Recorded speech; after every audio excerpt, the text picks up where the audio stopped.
Hey everyone, welcome. I'm Kim Kelley. I'm the founder of Digital Defenders United, and I'm thrilled to have you here for this vital conversation about child safety in the digital age. So today we're deep diving into a topic that affects every family, how predators are using the internet to target children and what we can do to stop it. The white van is no longer just a physical threat, it's digital and it's everywhere. So joining me today is Mikayla Simeral from Shared Hope International.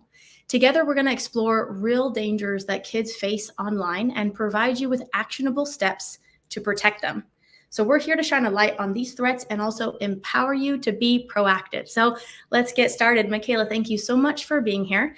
I want to give you the floor to just introduce yourself and Shared Hope International and what your focus is as a nonprofit. Absolutely. Thank you so much, Kim. Thank you for having us on your platform. And we love what you're doing with Digital Defenders United. So thank you so much for having us. So I am part of the training team at Shared Hope International. I'm the senior manager of training and prevention. So this is something that's near and dear to my heart, is getting ahead of the problem, because I've actually been on the other end. I was working directly with survivors of commercial sexual exploitation that were ages 10 to 24. So I've been working with survivors now for quite a few years, and I got to see a lot of cases where, you just were like, this could have been prevented if only law enforcement knew how to notice the signs, if only a parent knew how to intervene with their child when it came to their phone. So I'm very fortunate to be on the team at Shared Hope, because our approach is to prevent, restore, and bring justice when it comes to combating and eradicating domestic minor sex trafficking. So I absolutely love being on the training team because, like I said, we get to do and run initiatives like the White Van campaign, create the PSA to help raise awareness and get ahead of the issue rather than being solely reactive. I love it. So important. Absolutely. And I appreciate what you guys do. Mm-hmm. So let's start with breaking down some misconceptions about child trafficking, and let's explain what it is and what it isn't. Because something we're going to get into today is breaking down these myths, especially the idea that trafficking always involves some sort of physical abduction or kidnapping. So how do you define child trafficking? How I define child trafficking is it's any exchange of goods or anything of value in exchange for sex acts or sexual material. That includes photos and videos. So that's something that I think we need to make clearer in our country. I discuss it a lot in our trainings when we talk about things that have been kind of put in front of us in America when it comes to film, when it comes to media, and what people truly think trafficking is, what they think it looks like in our country. But then I say, this is what it actually looks like. And I typically put up photos of everyday kids walking to school. They look happy, kids in their rooms, playing games on their phone. That's what trafficking can look like in our country. That's what it typically presents itself as. And it's kids that can be exploited and trafficked without ever leaving their bedroom. And that's something it is difficult to get across to parents, caregivers. It's even difficult to get across to kids because they don't understand how sometimes that could be dangerous, sharing a nude or a photo when it has become a cultural norm. Yeah, absolutely. The way I oversimplify the definition, I say it's the sale and exploitation of children.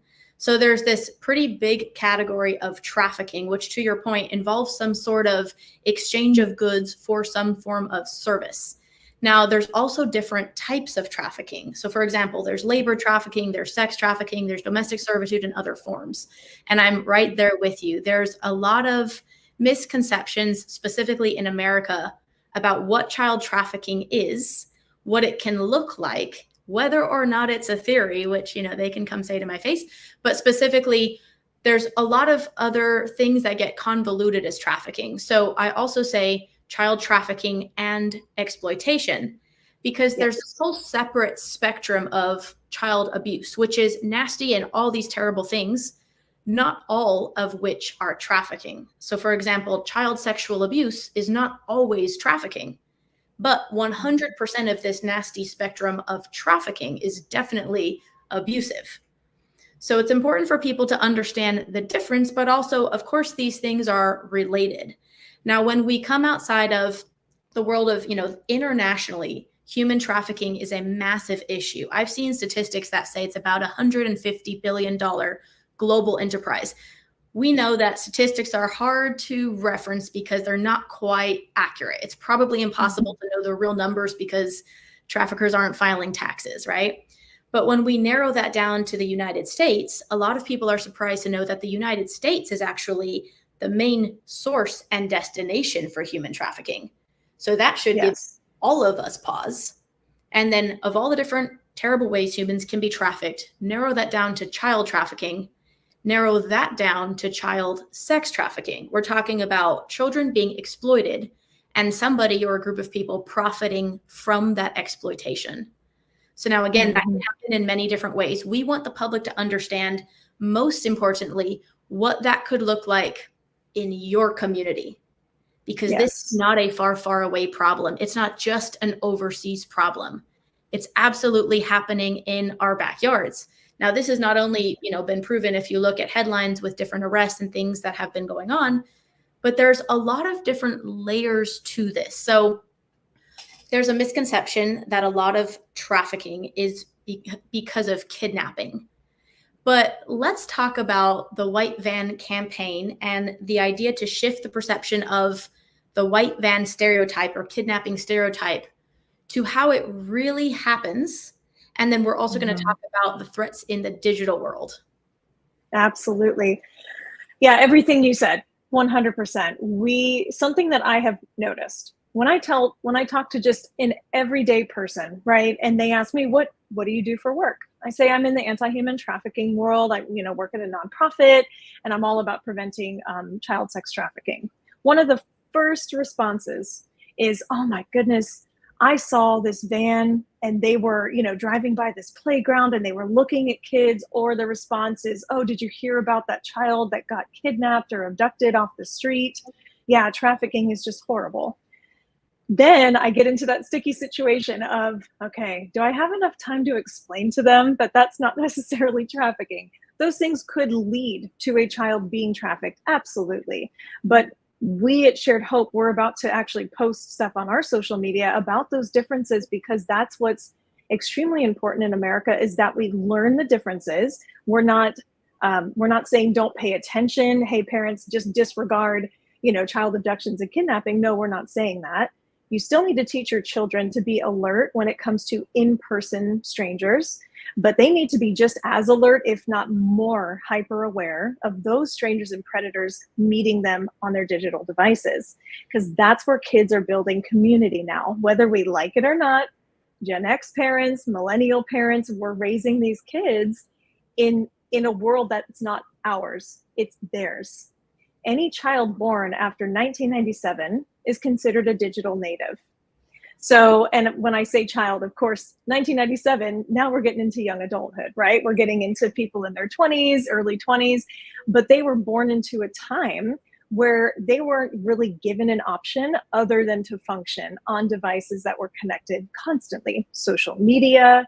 I've spoken to many, many, many students, young adults, that say they kind of feel obligated to function in these spaces because that's how you're successful in Western culture. So we have to learn that these strangers and predators, they're migrating to where everyone else is migrating, which is online. So those misconceptions of that old school way of thinking, that's what inspired the White Van campaign. Because I met with a parent, told her what I did for work, and she said, well, yes, I tell my kids to stay away from white vans, so we're good, we're covered. And that's something that I wanted to break with parents, caregivers, adults. We can't just say, hey, I taught my kid to be home by this time, put your bike in the garage, sit in your room, and you're safe. Because that's what it used to be, right? It used to be, hey, the street lights turn on, you come home for dinner, you're safe when you're at home in your bedroom. Now it's flipped. As soon as devices were able to be connected and a child can be safe in their bedroom alone, they're actually connected to more people than they ever were at school, at a community event, walking around the neighborhood, because they can have unlimited access to anyone and anything. And not everyone has their best interests, of course. So I can keep going. I didn't know if you wanted to veer down another path, but yeah, that's what inspired the White Van campaign and PSA, was to flip that mindset in parents, caregivers, to say, hey, you know, that white van that you grew up being warned about and you're trying to warn your kids about, that white van is driving by online. It's not driving down your street necessarily, but it's driving past your kid on Discord. It's driving past your kid in Snapchat, in Instagram, in TikTok, you know? So that's what we need to be aware of. Absolutely. 100%. Yes. Want to highlight everything you say, because my plea to parents is, please don't give your child unlimited, unsupervised access to the internet. The digital world completely transformed the way that children interact. And to your point, the kids who grew up in this digital world, they go to the internet to be informed and entertained and all these things that they used to go to books or social settings for. So just because your child is upstairs in their bedroom with the door closed doesn't necessarily mean they're safe if they have access to this device in their hands that has access to the entire internet. So you and I have seen these dangers for ourselves on the internet. We're going to unpack them so that people really connect with this idea. We're not dramatizing this. We are not overreacting. We're actually being way too chill about the reality of this. But we want people to understand how these predators use the internet to reach vulnerable children. Because let me just say this, most of us are not predatory adults who think that way. So for many well-meaning people and parents, they just don't think about those risks. Now, I have worked undercover with local and federal law enforcement as a junior undercover decoy, pretending to be a child on the internet. And as a grown adult, I've seen what children face on the internet, and it is horrendous. For someone like me who's very hardened and trained for this, it takes me days or weeks to just detox from this mentally, physically, emotionally traumatizing exposure that I see while pretending to be 12 or 13 years old on the internet. I'm not sure if you know this about me, I'm actually a survivor of child trafficking. I was born and raised in this terrible environment and experienced that for the first 20 years of my life. Now, that was before the internet. These days, the tactics have changed, but the problem remains and might even be growing. Human trafficking is actually the fastest growing criminal enterprise on the planet. So I want to kind of quantify it for people so they understand where we're coming from. But let's unpack, what are some of the most common ways that predators or traffickers will target children or use the internet to reach vulnerable children? So I know I have worked with survivors as well, adult survivors who they were approached in person, right? Their trafficker, they met their trafficker in person. So even though I love how you said the tactics have changed, in a way, the tactics are the same. They're just easier to hide now because you're behind a screen, right? So Right. even though what we're talking about is a relationship being developed, we're talking about a false sense of trust being developed online. It used to be all in person, but now it's easier than ever to conceal because it's on a screen, you know? So that's where it really begins. In many parents, and what people also think is, oh, well, I monitor my kids' content. I know who they're talking to. I look at their phone every night. You know, and I'm able to, you know, have their tech under control.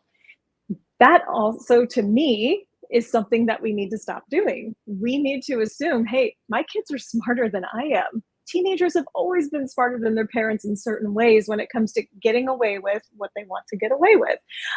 You know, they're going to find a way, whether it's at a friend's house, whether it's at school, on their friend's phone.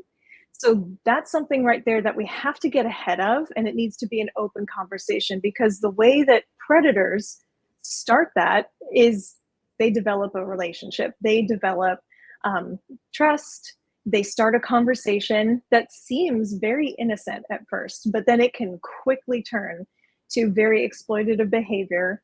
Very much so, like we said, cultural norms is something that I talk with young people about, that it is becoming very culturally normal to send a nude, to send a video, pictures of certain body parts.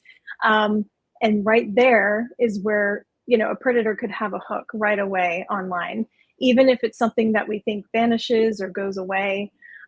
That's something that we have to start addressing as to, like, well, why is this a cultural norm?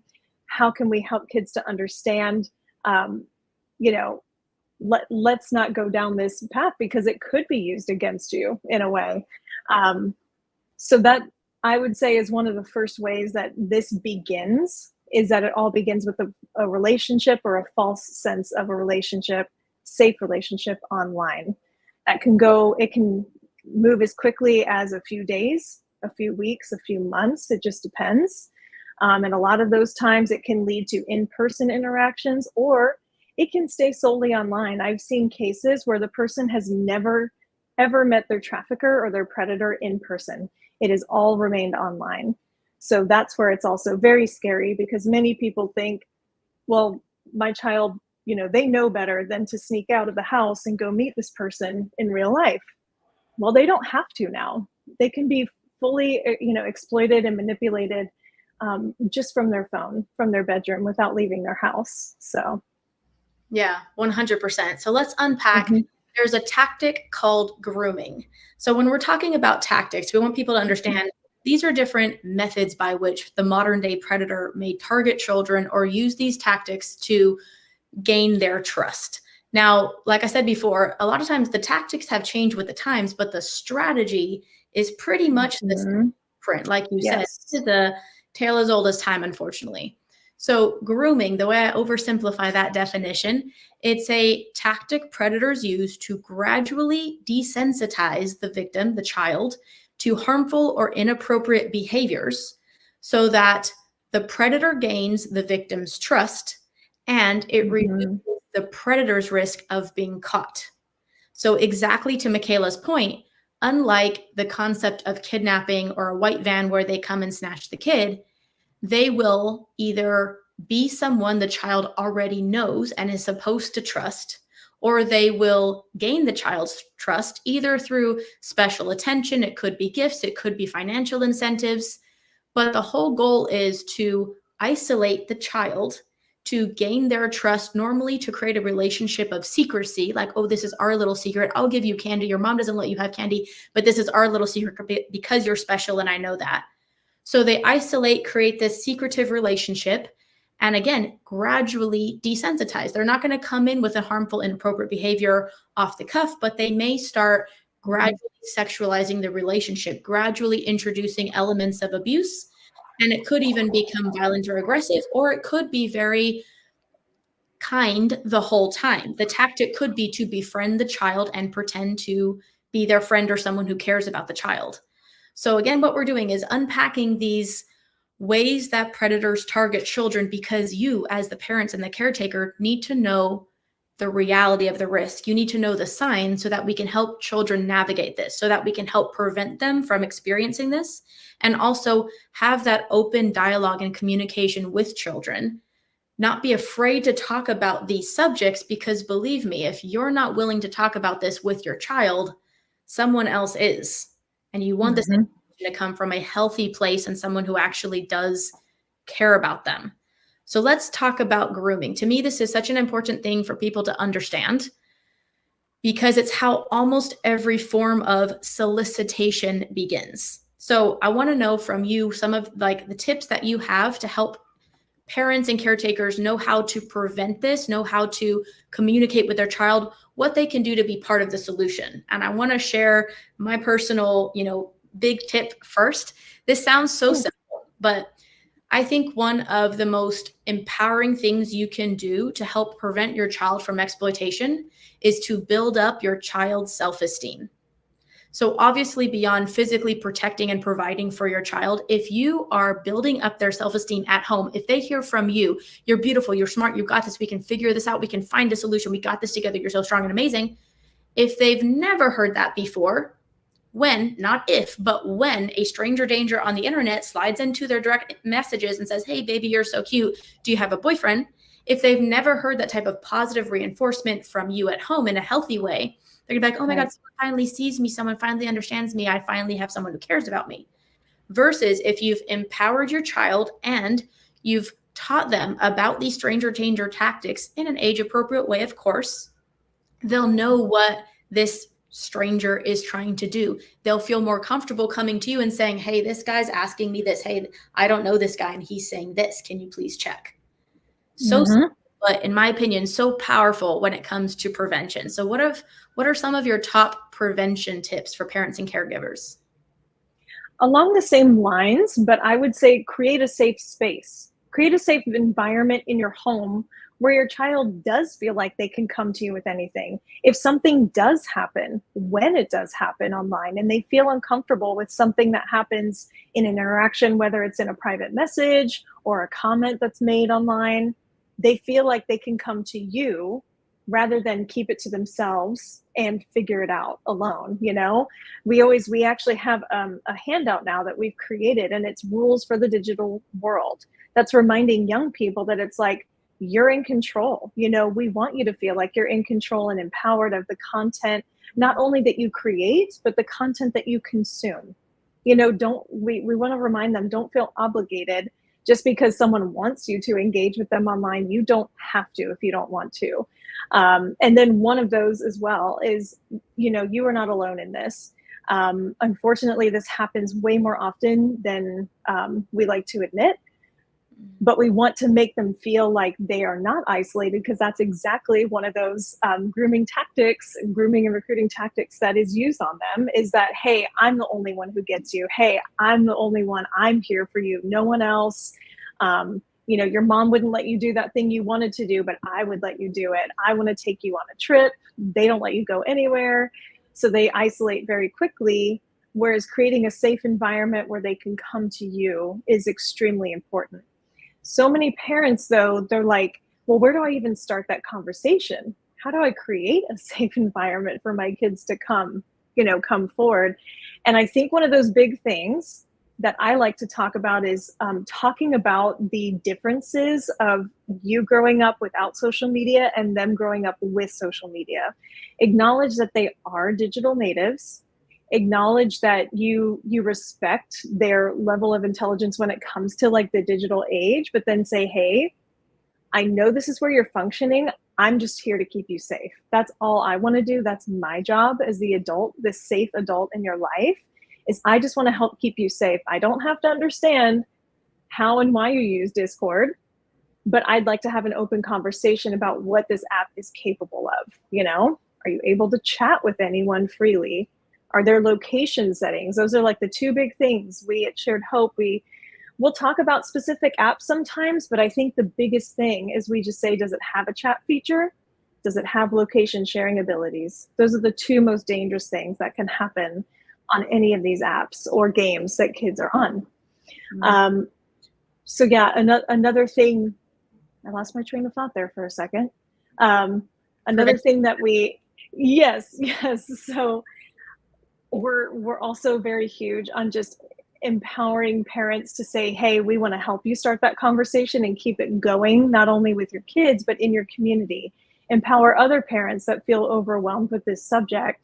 And that's why we also created a toolkit to go along with our Lightband PSA. Because the PSA, it's a minute and a half. It's kind of that like shocking conversation starter. Oh my goodness, what do I do now? Go to the toolkit. There's a discussion guide in there. You can start asking questions, because the more we ask questions, we push into this topic, the more we're going to be able to prevent it and notice these signs in our kids' lives. And we're going to be able to understand what they're going through online. Absolutely agreed. A good friend of mine, and he's actually the CTO on my board of advisors, Mark Strauss, he has this saying, he's this prestigious technologist. He's built and protected all this massive technology and inventions in America. And he knows what technology is capable of, and he knows the risks. So he says, parents, if you're not aware of what's going on in your kids' world, you really don't know them, because the digital world has presented this entirely different universe that if we're not paying attention to that, if we're not informing them and helping them navigate all those complications, we just don't actually know what's going on. So I absolutely agree. I do implore parents to check their child's devices, who they're sending messages to, what types of videos and images they're sending and receiving, and really get to know the apps on their phone. So like you said, ask your kids. And I would even venture, some parents are like, oh, I don't want to violate their privacy. I don't want to invade their privacy. I don't want to go through their phone. You're the parent though, right? It's your responsibility. Like, this isn't about violating privacy. It's about protection. And the thing we've seen, not only exploitation, but trafficking I mean, there's so much to say for preventing them from having to heal from that type of unimaginable trauma. So we really implore parents to do everything you can to be proactive. I'd say even beyond feeling like you're invading their privacy, I've run prevention groups with teenagers, 14, 15-year-olds, and it was more of a conversation. I didn't feel like I was invading their privacy, rather than saying, hey, so teach me about how do you use Instagram? How do you use Snapchat? Because I may use it very differently than the way you use it. And that's how I started to learn more about their world. That a 14-year-old said that when she was in middle school, she had upwards of 15 different accounts on Instagram, different accounts. Oh. And that's something I think a parent or an adult would be like, but why? Like some of us as adults, okay, I might have a private account that's like my own personal stuff, and then maybe like a business account. But for kids, it's very normal for them to have all these different layers of accounts because of what content they want people to see. So that wasn't invading her privacy. That was having a conversation. That was saying, hey, teach me about this. And then I did the same thing about Snapchat. Hey, so how can you see where your friends are right now? Can you show me? Like just pull up the map. I'm curious. And then as soon as you can see, wow, so you can see where all your friends are right now, that means they can see you. Do you know all these people, all these 25 people within a, 20-mile radius of you? Do you know every single one of these people? So like I said, there's also tactics to make it feel like you're not, taking a phone away and you're looking through every single text message and you're making it feel like they're being violated as, if a kid is 17, 18, they're not necessarily, having their privacy hacked, and it needs to be a conversation. Tell me why, I want to learn. That's that version that needs to be, practiced a bit more in every single household. Before I lose my train of thought, I did remember what I wanted to say, because when we talk about vulnerabilities to being trafficked, right? Just by being a minor, you're vulnerable, right? We always say that at Shared Hope, that like children just by nature of being a minor have a vulnerability to being, trafficked, groomed, recruited. I always saw, and I saw this switch very abruptly when it came to, especially COVID, when we hit COVID times and kids were forced to kind of function more online than ever. A lot of the kids that I worked with who were either, high risk for being trafficked, or they were currently being trafficked in the life, a lot of their vulnerabilities were kind of the ones that we would look for in the field: child welfare involvement, criminal justice, high ACE scores, sexual abuse in their past, right? Something happened though then when COVID hit, and we started, I noticed an uptick in referrals coming across my desk in kids that came from very safe homes, had very, very low ACE scores, no involvement with child welfare, but they were on their phone. So that level of vulnerability is brand new. It's something that we are still trying to dig ourselves out of and have conversations like this, because it's a whole new layer of vulnerability that equals the playing field a bit across the entire nation. So when I meet with people from like rural towns in the middle of America that think this doesn't happen here, I say, do you have cell phones in your town?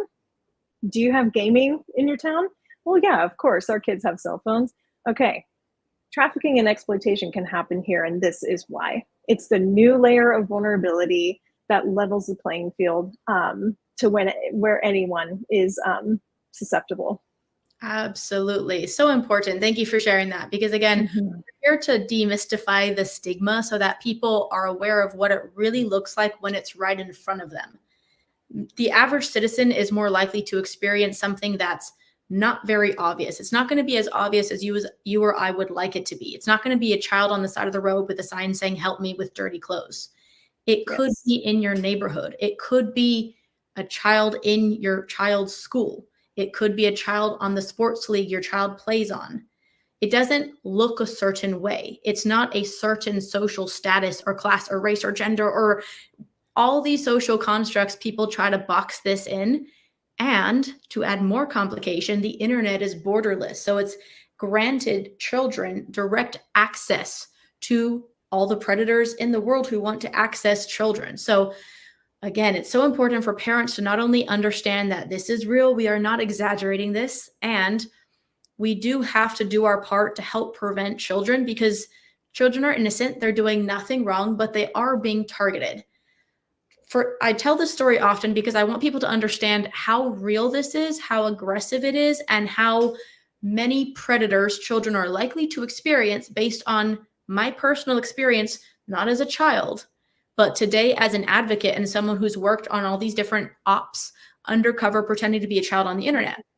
Every single time in every city and state in America that I've done this in, all I do is I use a picture of a child who looks around 12 years old, an innocent baby looking child's face. I set up a profile on a social media app, not a dating app, not a dark web app, straight up social media networking app from the App Store. And within seconds of literally putting a name and a picture, nothing else, no friend request, no messaging, no live streaming, nothing to get attention, it starts raining predators into my inbox. I use another device for this because it's so horrendous. I did not expect it to be this bad. I was horrified the first time, and I'm horrified every single time this happens still. Predators start pouring in with everything from, hey, cutie, baby, do you have a boyfriend? To what would you do for $500? To the most vile, disgusting, advanced things that would be inappropriate for consensual adult relationships. Like, these things are what children are facing. And it's normally around 2.5 to 3 days that I'm acting as a child on the internet, working maybe, 12 to 16-hour days because we're trying to get as much in as we can. I probably have between 300 to 500 predators chatting with me, baby face child. We have to tell them our age in writing. There's no form of entrapment. Like, for the avoidance of doubt, this is not us flirting with boys on the internet. This is absolutely pervs soliciting a child and making disgusting solicitations and describing their intent in ways that would be nauseating for anybody. And sending more pictures and images and videos, we call it harmful content. I saw more adult male genitalia during the 2.5 days that I was pretending to be a child on the internet than I have in my entire adult life. I need parents to know that children cannot unsee that type of influence. As a grown adult, I can handle it, and it's very distressing for any normal person to see that type of influence in general, but your children cannot handle it.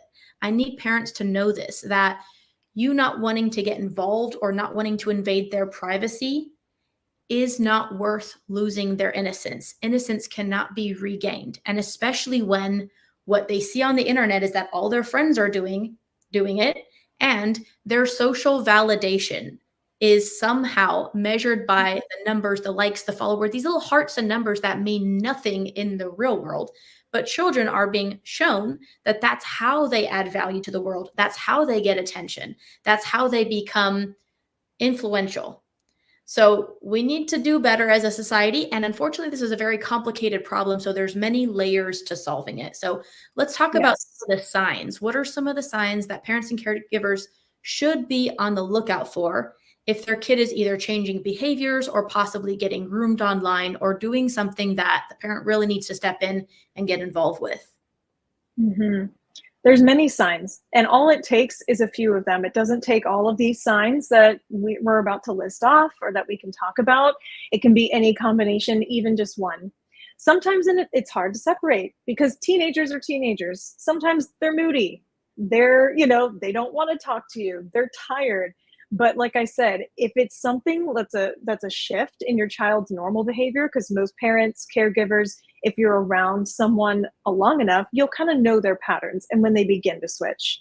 So I'd say trust your gut if you start to notice certain patterns switching. One of those patterns would be sleep. A lot of children who are allowed to fall asleep with their phones next to them, which, by the way, that's something I'm going to implement in my own household. My son is 4. One day when he does get his own phone, I'm going to say, all right, by this time every night, I get your phone. There's no reason why a child needs to fall asleep with a phone next to them. You can do homework on the laptop. You can do homework at the table. But phones inside a bedroom is a big one, because I did work with kids who were allowed to stay up until 2 or 3 in the morning, just talking. So sleep pattern changes is huge. They wake up groggy, they're falling asleep in school. Another one is they're becoming really withdrawn from having open conversations with you. So if you are really close with your kids and you're used to talking about everything, how was your day? Tell me about your friends, tell me about this. If they're starting to maybe pull away from their normal friend group, if they don't want to talk to you and they get irritated about, talking to you about who they're chatting with online or their activity online, that's another one. They become more protective over their digital time. Once again, it's hard to differentiate because many kids do just want to be on their phones and interact. But like I said, if you notice that it comes out of nowhere, they become very aggressive, and lash out at you for taking away devices more often. If they seem worried or anxious, not being near their phone because they have to respond or else they might get in trouble with, the person that they have this relationship with. So those are just some like quick signs that you can notice right away within your kid. Another one is running away. I know I hate to say that, but a lot of times when it does come to that, like in real life interaction, if they have the option to go and meet this person that they're chatting with online, they will want to be out of the home a bit more or sneak out in that way. I worked with some mentees that would have that pattern. All of a sudden, they'd go missing. They would just kind of sneak out for the night. They'd come back in the morning. They might have vapes on them or some kind of unexplained gift or item that they couldn't have afforded on their own. That's another one is whenever we think about like 12, 13, 14-year-olds, if they can't have their own job yet, but they got a new pair of shoes that you didn't pay for and someone else didn't pay for, where did that come from? Right. It's getting trickier now, though, with electronic gifts. I did work a case where the dad was concerned because he did look on his daughter's phone and she received a cash app from some stranger for $200. Where did that come from? Why did she receive it? So things like that you can start to track as well. Are they receiving certain electronic gifts? That can even be in gaming. The new thing that we're seeing too in young boys that are playing Fortnite is like skins being bought. It's these things that adults, we don't even understand. We're like, what do you mean you can buy my child a digital gift for a game that helps them level up or, keep moving forward in the game? But that's another way. It's another version of a gift that it's hard to track. But if you start noticing that they're getting these things online, that's another sign. So those are just a few. There's many more, but those are some of the initial ones that should catch your attention. Yeah, agreed. So in general, behavioral changes, I say the same thing. If something's not normal for them, if they have a change either in appearance or behavior, in their attitude, in their mood, pay attention to those shifts. Of course, it doesn't always mean the same thing, but we want you to pay attention to that because this development of trust with your child and that open communication, a lot of times parents, if we uncover something that we don't want to see, it's uncomfortable, parents tend to kind of lash out. Like a friend of mine found, his daughter talking to a stranger on the phone. I got so mad, I ripped the phone away. And I said, okay, well, next time she's going to hide it from you. This is, a beautiful teenage daughter.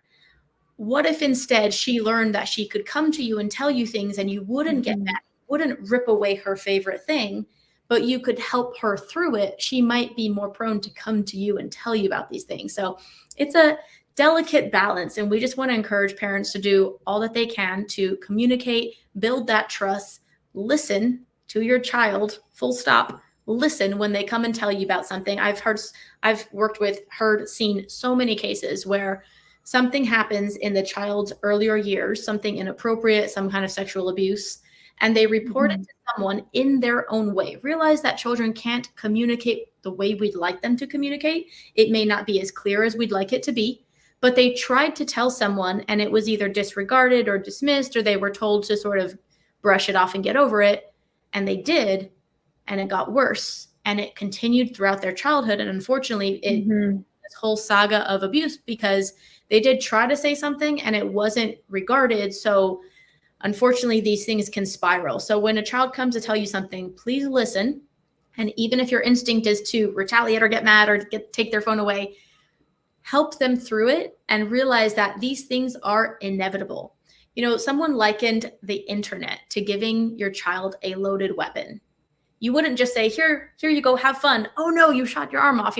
You would help train them for these things. You would prepare them for the risk. Hopefully you wouldn't just give it to them before they're ready. You would have a lot of oversight. There would be a whole process involved until they're really ready to take this on their own. So we want parents to understand the digital world is that type of threat. Yeah, another comparison that we make is driving. I would never hand the keys to my car to a 13-year-old and say, okay, have fun, or even 15 when they're allowed to get their learner's permit. If I just handed the keys eventually one day to my 15-year-old and I said, okay, go drive, get on the interstate, figure it out, have a good time. No, what do we do for 14 and 15-year-olds? We make them take tests. We make them read books. We make them take courses on how to stay safe, right? And how to be a defensive driver. And that's what I compare it to for parents. You teach your child to be a defensive driver. Why? Because you can't control all the other drivers on the road. You can control how your child drives that car. You can control them looking at their blind spots, what they need to look out for, but you cannot control all these other crazies on the road. Some cities are worse than others. We know this with driving, right? But as a parent, I'm going to make sure my kid knows how to stay safe as they're merging, as they're stopping, as they're yielding. Why don't we do the same? Why don't we put as much investment in education for kids before we hand them a cell phone? That's just my biggest thing. And it blows my mind that we haven't invested enough money and time into saying, okay, a child needs to take a certain amount of courses before they're able to access certain social media platforms. I know it's a big ask, or, you have to turn in a certificate to T-Mobile before you buy your first smartphone. Here you go. At least you know the dangers and you know how to be a defensive driver when you're on your phone. And that usually clicks with parents because it's true. We would never in our right minds just hand the keys over to a 15-year-old and say, go. I love that analogy. That's yes. But we're doing it to 8-year-olds. Sorry. Right. Yeah, we're giving cell phones to second graders. Here you go. Even kids at 3-4 years old have an iPad that has access to the internet. Like, as young as they are, these conversations need to begin much earlier than people think. Even though that sounds uncomfortable, realize that the average age, it's around 13, but it's inching closer to 12 and 11 years old. The average age that a child is sex trafficked. We're not even talking about abuse. We're talking about sex traffic. That's the average age. We need parents to be very aware, but especially if their child has access to the internet. So what are some solutions? We're talking about, some of these layers that we can solve for. What are some of the solutions that you guys are pushing for from Shared Hope International when it comes to child exploitation and trafficking? Solutions, the biggest one is training, education. The more you know, the more you're going to be able to prevent it, notice the signs, and stop it. I love, we have wonderful volunteers called Ambassadors of Hope at Shared Hope. And one of the great stories that I heard recently from an ambassador is she's fairly new to our team as a volunteer. She herself has kids that are kind of in this age range. I believe one is in middle school, right? So she kind of told the middle schooler, her daughter, what she was doing and why she was doing this volunteering, and kind of taught her some of the signs from our materials that we give our ambassadors to go and talk to schools about this. She taught her daughter about it. Her daughter then recognized the signs in her friends, in her friend group, and said, hey, this is dangerous, what you're doing online. This is dangerous who you're talking to. You're talking to grown men, and we're only in middle school. We shouldn't be doing this. So right there, just a level of like a quick conversation. This is why we should, care about this, is that young girl then could help her friends. So for us at Shared Hope, prevention, making sure that people have the most up-to-date information that they can get. And then, like we said, how to start conversations, how to have them age appropriate, making sure that we understand cultural norms and acknowledge them with the youth, but then also say, okay, how can we protect them in their world? How can we empower them to step up within their friend groups and say, hey, something doesn't feel right. I'm going to go tell someone safe about this. So that's one of the ways that we're trying. We also have an amazing policy team who's working on legislative efforts, working with federal and state legislation and different politicians and all of that to get laws changed to make sure that we have things in place in every state that protect children, that protect child and sex youth trafficking laws in every single state. So I do love our policy team for that, to help shift those mindsets as well when it comes to the criminal justice system. Not victimizing kids, and or not criminalizing them, but recognizing them as being victims. Yes, that one is huge. So I love what you said about the prevention part and education. So I say this often, awareness is not just a feel-good term in the space of child exploitation and trafficking. Awareness literally reduces the predator's ability to operate. It makes it harder for bad guys to do bad things and get away with those bad things when we, the people, are aware. But it also, to your point in that story you told about the little girl, it not only empowers children with that knowledge and education of what to look for, what to do, but it empowers them to help other children, to recognize those stranger danger tactics, to tell the right person, to realize they're not alone, to realize this isn't some special stranger on the internet who wants to be your boyfriend. This is a predatory tactic. So helping them face the reality in an age-appropriate way is very important, because it's kind of like the say no to drugs campaign. You can say drugs are bad, don't do them, and they'll pique their interest. But if you say, here's somebody who looks really messed up after 20 years of addiction and abuse, that's something they don't want to look like. That's something they don't want to happen to them. So a lot of times talking to especially young girls and boys about sending pictures and images, like, again, we're never saying it's the child's fault. We're saying that this is the culture the child was raised in. This is what society is teaching them is okay, that you can send pictures of yourself on the internet, and that's totally cool because everybody's doing it. Now, when I tell them not only what I see, what I experience when I'm pretending to be a child on the internet working with law enforcement, the amount of predators, the gross things they say, the terrible stuff they do, but I also tell them that a lot of times those predators will send me, who they think is a child, pictures. They will share these pictures around their internet. So not only we've all heard those stories of someone sending a picture to their boyfriend and then the whole school sees it, and then the parents and the family, now everybody sees these intimate, vulnerable pictures of you. That's one form of ick that no kid wants to envision. But a lot of these predators, for example, they'll say something disgusting, and I'll say it, to another colleague of mine who's working in the same room, like, oh, this guy said this gross thing. And we'll compare devices, and the same predator is multitasking, saying the same disgusting thing to multiple who he thinks are children. These predators are multitasking. They're doing this on an industrial scale. So they're not.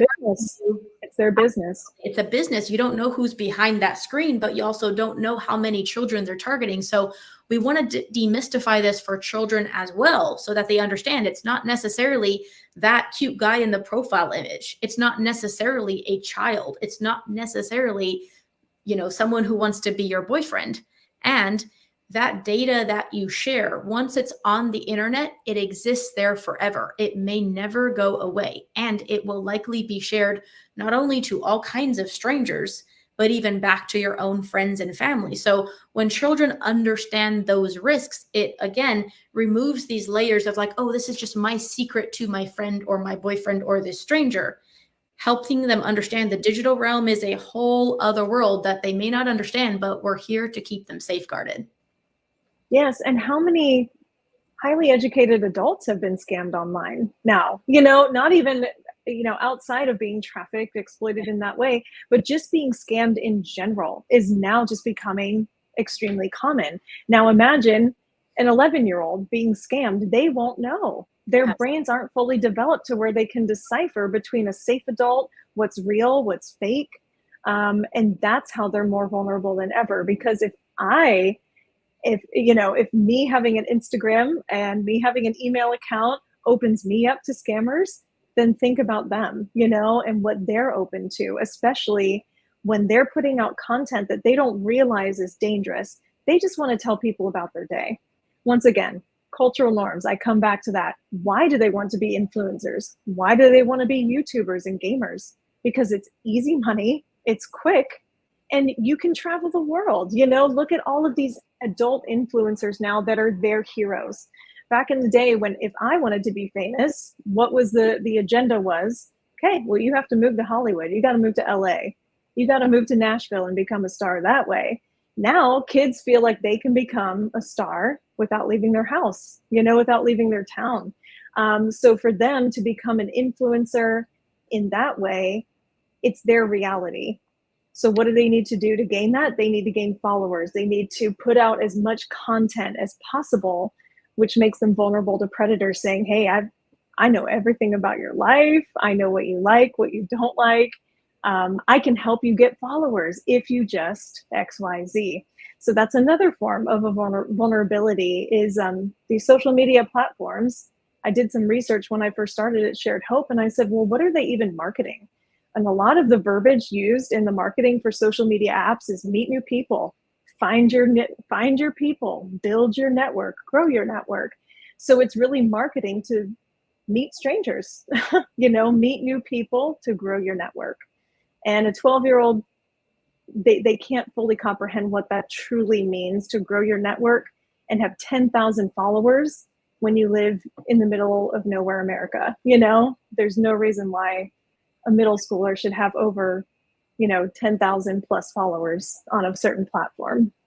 Right. I mean, especially, it's one thing to get famous for your skills or healthy behaviors or some kind of cool instrument you can play or whatever. But when you're groomed, this is how I see society. But we are teaching children to sexualize themselves on the internet for attention from strangers. It's not appropriate. And when they see, like, the more I dance like an adult or the more skin I show, the more attention I get, and these little hearts and things that mean nothing, but it somehow validates their social status. And we need to be leading by example, not only when it comes to our digital hygiene, but the way we present ourselves online, the risks and how that can affect us later when they're trying to get a job and all these different things. Parenting is a very difficult role, and I have huge respect for parents, but this digital world presents a lot of different risks that didn't necessarily exist in the same way before. So let's talk about the actions that we can take as a community, not only to protect children and raise awareness, but help prevent them from exploitation and trafficking. So you guys have a toolkit. Can you talk about the toolkit and how people can use it? Absolutely. We make our materials free. We want as much to be free as possible so it's accessible for you, for NGOs, for anyone who wants to, schools, anyone that wants to get their hands on these materials, because that makes it easy to use for you. So our PSA is on our website underneath the resources tab. You go to internet safety, it's right there. You can download the PSA for free. You can download the toolkit for free.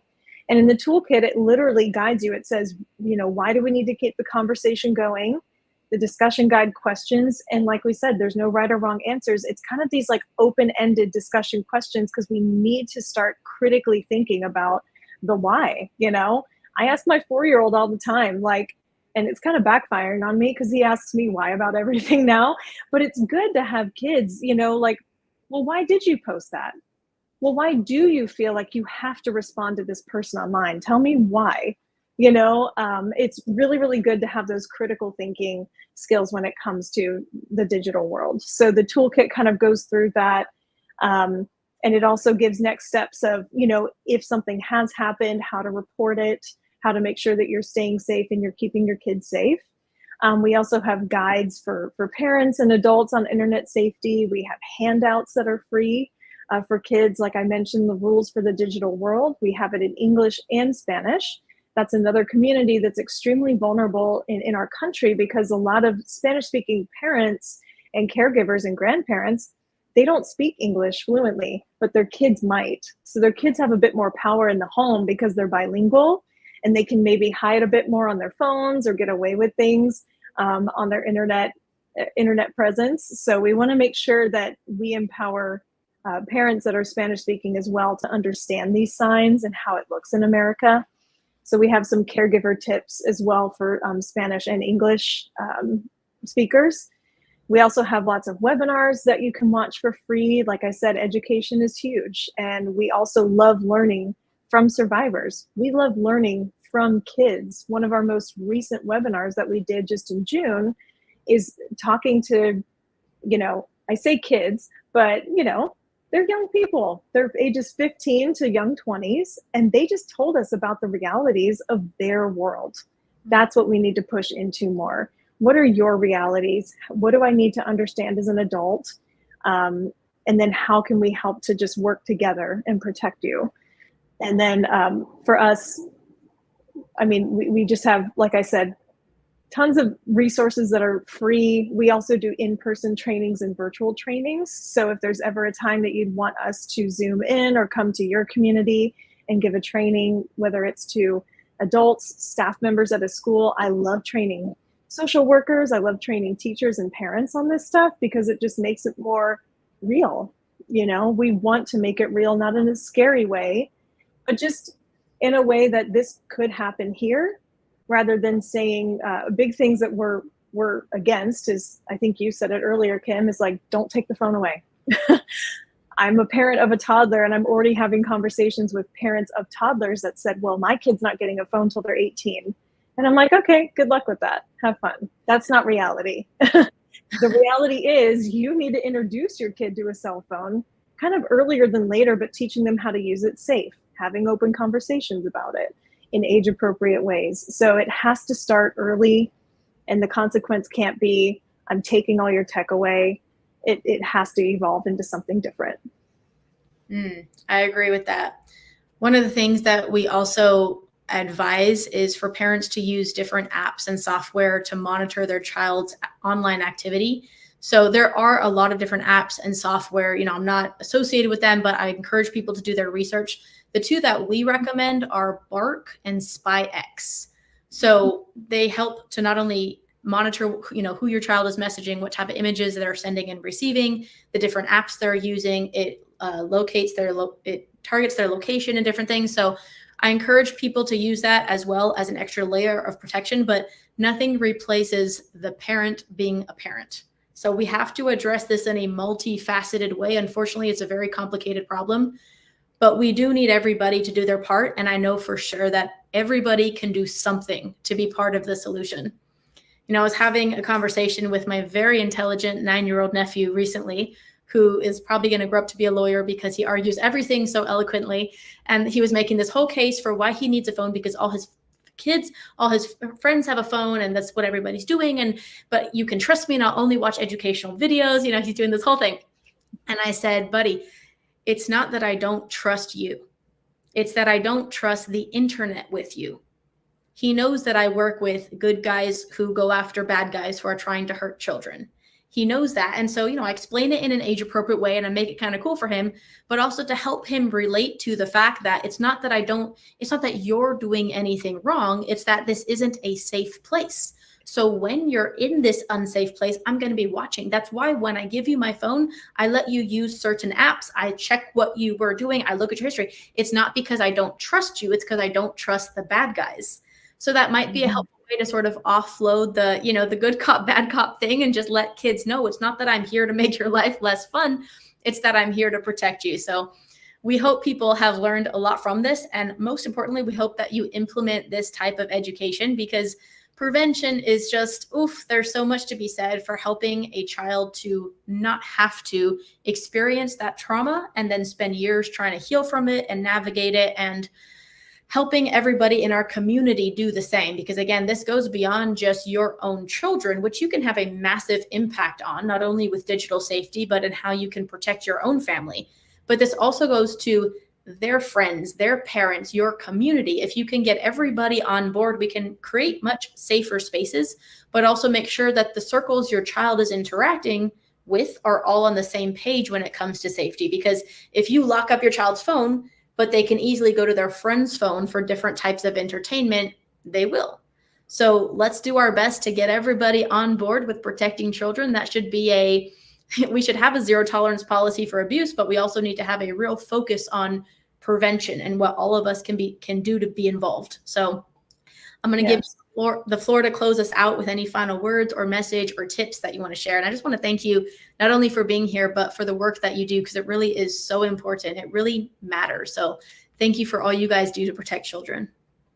Yeah, thank you, Kim. Thanks for having us. And I'll say it again, after being in the field, working with survivors directly, getting referrals for children as young as 8, you know, It absolutely breaks your heart, and you always want to think, what could have been done to prevent this? Because not only when I worked with the kids did it affect them long term, mental health, physical health, all of it, it affected the people in their lives, their parents, everyone around them, that everyone was impacted and needed some sort of long term therapy or intervention.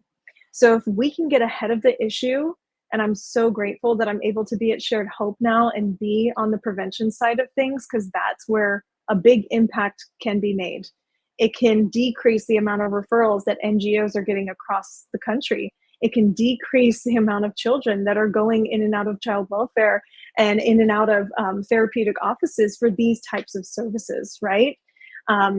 So we just want to make sure that prevention is about protecting children's peace, protecting your peace as a parent.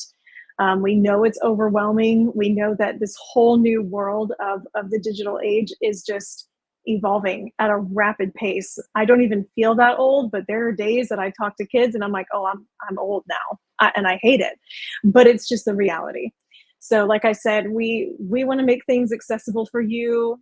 We have free materials. We love having conversations like this with you all at Digital Defenders United, and these conversations have to keep happening to move the ball forward. Absolutely agreed. Thank you again for being here.